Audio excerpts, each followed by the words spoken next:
The General Legal Counsel plays an integral role in the admission of attorneys being enrolled into the practice in several courts in the island of Jamaica. However, how much do we know about the institution? Joining us this morning, attorney-at-law Bert Samuels. Bert, morning, how are you? I'm great. Virgin, good to see you. Yeah, man.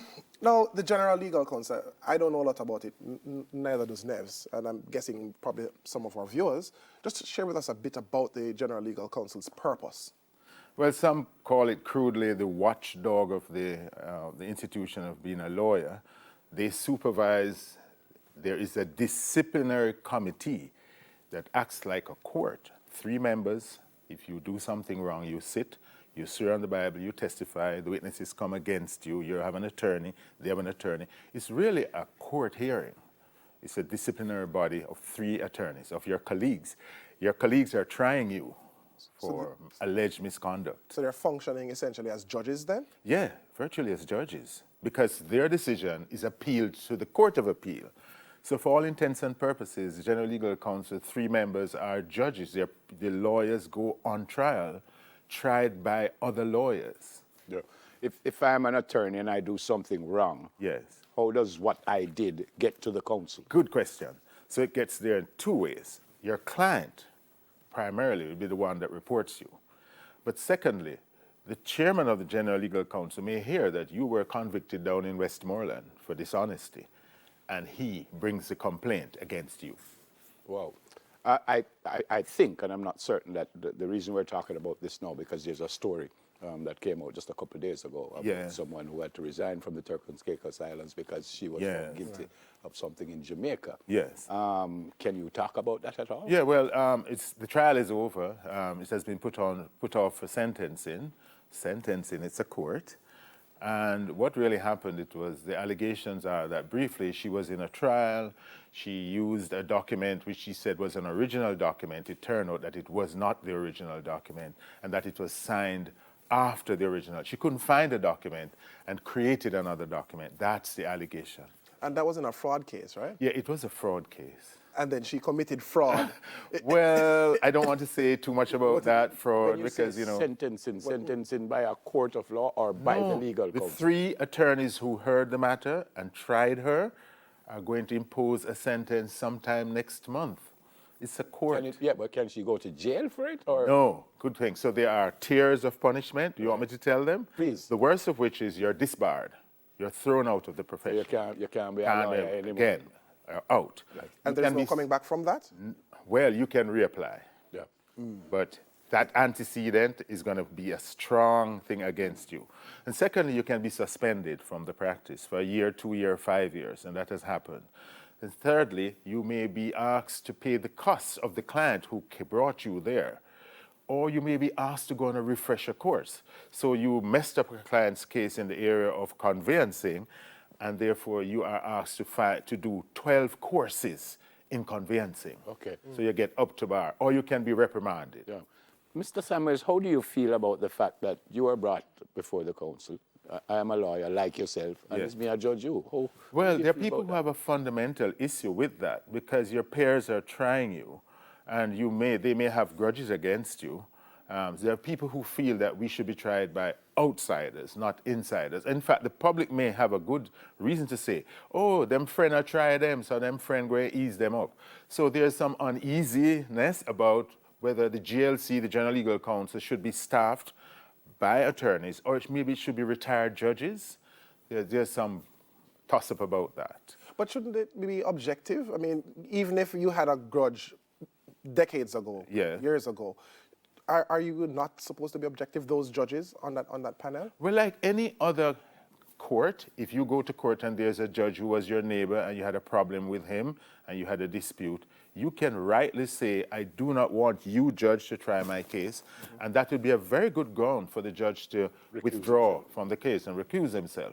So there are, in fact, it's a small profession, it's growing, but we know each other so well that there may be really good reason why you don't want a particular lawyer to try you. I have attorneys who I wouldn't want to try me. Yeah.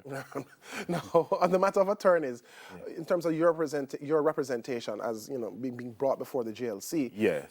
Is a lawyer appointed to you? Do you select your own? Good question. Good question. So the client is over there, and I'm the attorney. We're both before the General Legal Counsel. The client is entitled to have an attorney. I'm entitled to have an attorney. But it's not a must. We may represent ourselves. So the client may represent himself. The way it gets tricky is where the client gets an attorney, and that attorney is defending his client against his colleague. Can become a little uncomfortable, but the profession has gotten so huge now that many times we go to court, we don't even know the attorney anymore. When I joined the profession 43 years ago, we knew each other. Now it's different, it's huge. I'm reading here, the council is comprised of 17 members. Is there any significance to that number, or are you just... Well, in the past 20 years, 30 years ago when I sat on the council, there were about 10 of us. Now the population of attorneys have increased and there are 17. So they sit in groups of 3, eh? It's always 3, it has to be 3 attorneys. So you're looking at a group of what? My maths is bad, 5 groups. Yeah. And mostly it's a Saturday morning, except for attorneys who are of the Seventh-day Adventist faith. They get during the week. Yeah. I don't know if it's widespread, but to be fair, in recent time I've been reading this lawyer, this bard, this lawyer, this... It seems to be happening a little more than it should, you think? Well, we have more... The clients have become more vigilant. They've become more educated about the General Legal Counsel, and also the numbers have grown. You get graduating 200 and odd lawyers in last year. In my time, we had 35. Wow. Well, that's good. It's good that you have 200, I know. Yeah, I think the more the competition, the market is bigger, people are going into non-legal fields. I think that the profession is spreading its wings. Yes, it's good. Let's come in. So there's no worry of saturation or oversaturation? No, I don't think there is. If you just do your work and... I sound like my grandfather, right? Let's put in the work and we get the results. Just put in the work, it doesn't matter how many of us are out there. How do citizens access the General Legal Counsel? How do we go about it? Okay, this is how you do it. They're at 77 Harbour Street. You write a letter, 77 Harbour Street, General Legal Counsel, and you write your initial complaint. So it normally comes by way of a letter. Then, and this is the process, then they say to you, the General Legal Counsel, put it in an affidavit form. Put it in a more formal form. And then the first leg of the process is that the General Legal Counsel meets and looks at the case. A huge group of attorneys, the entire body, looks at it and say, this one is a no-go. This complaint is just not. And they write to the client and say, we had a mass meeting and your complaint will not go forward. And then they say, this one looks as though there is something in it, and they set that for trial. So there's an initial separation, and then when the ones that are for trial go to trial, the ones that the client is told, no, you have no complaint, your complaint is not substantial. Yeah. I hear, go ahead, guy. Yeah, does it come at a cost to the complainant? Well, explain. Go ahead. Initially, so when you make that... No, you're just right. No, the clients, it doesn't cost the client anything to go to General Legal Counsel. There is no bar, there's no money involved, you don't pay a fee, nothing like that. However, if your complaint is frivolous and you go to trial, they may say to the client, pay the attorney's costs, and vice versa. The attorney may be asked to pay the costs of that person. And sometimes there's restitution. The General Legal Counsel may say, yes, you kept this man's $500,000, give it back to him. You overcharged him, for example. Yeah.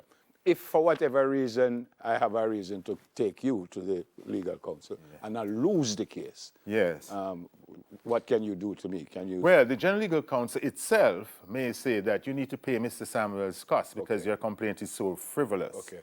Yes. What we do here, does this happen right across the world, or is it? Oh, yes. In fact, if you are disbarred in another country and you come to Jamaica, you basically can't practice here because you have a history of being disbarred. It's the same thing going on. Right. So, and when you come to be an attorney, interestingly, it's not only your behavior whilst being an attorney that can disbar you. You may have had a problem before you even started to study law that you didn't disclose. The chairman of General Legal Counsel has heard that you had a conviction when you were just out of high school, but you didn't disclose it. Disbarment. Are you serious? Yeah. It's not just your conduct during the time of study or during the time of being, I didn't know that. you can have problems. I didn't know that. And it doesn't matter the type of client, because, I mean, people may be wondering, for example, if you a poor client, you know, somebody who... No, there's free access, and that's the good thing about it, because it doesn't cost you to go and bring the greatest, the biggest lawyer in Jamaica. You can bring him there. It doesn't cost you $1. Following on that, though, if you mentioned writing a letter to the General Legal Counsel. 77 Harbour Street, right. Kingston. Can it be sent via email? And there is, you know, you Google it, they'll take it by email. Great. And in so doing, if you're, you know, obviously you're not too skilled with writing properly and so on, you may have to engage the services of a lawyer to and in support fact, there are clients who've asked their friends to do the letters for them. And I agree with you, there are people who are not necessarily articulate or literate enough to formulate their complaint. So they've gone to local justice of the peace in the community who assist them in making their complaint. Very well explained, sir. Good to see you as always. No fees. I know he was going to get there. Attorney at law and someone who's helped us in many different ways in the, you know, legally. Yeah, that's the fee, right? Mr. Bert Summers, great to see you, sir. God bless. All the best.